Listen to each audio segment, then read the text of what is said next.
Another serious problem continuing to brew in a different Michigan city today in Detroit.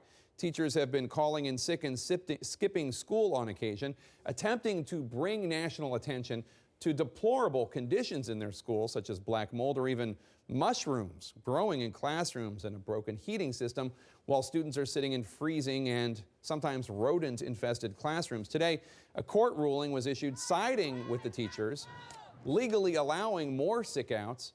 But are these protests helping or potentially even harming innocent students? Let's bring in Randi Weingarten. She's the president of the American Federation of Teachers. Thanks so much for joining me, Randi. You toured 2 public schools in Detroit a couple of weeks ago. What did you see? So the conditions are deplorable, Jake.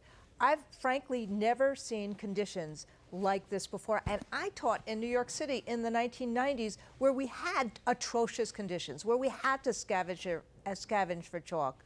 But in one of the schools I was in, it's not just buckling floors. It's not just black mold. It's not just that you can't breathe. It's not just that you have windows open when it's 15 degrees outside because it's either too hot or there's no heat whatsoever.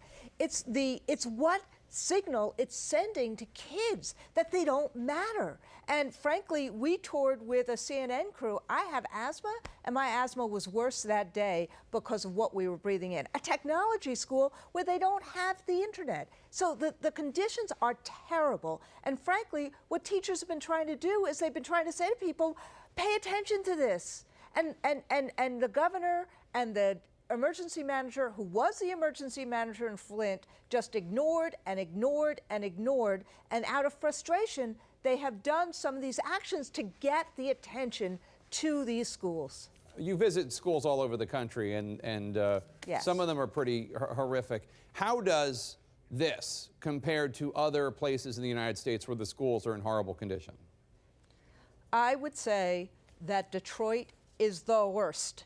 And this is a city that is on the rise again. When you go to downtown Detroit, you see the city on the rise again, and yet the schools are deplorable. They have been under state control for 15 out of 17 years. When the state took over, there was a surplus. Now scores are down and the debt is up. So the Detroit School District filed an injunction to basically to ban the sick-outs. A judge denied the request. I understand that the orchestrated sick-outs aim to bring attention to this, but talk about those who are worried that this actually hurts kids, because those are days that kids aren't learning.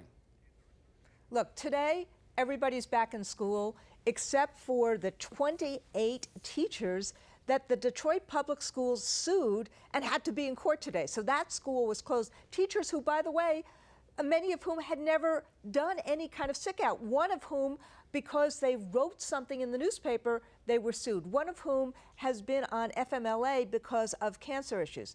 But to your point, Jake, our teachers want to be in school.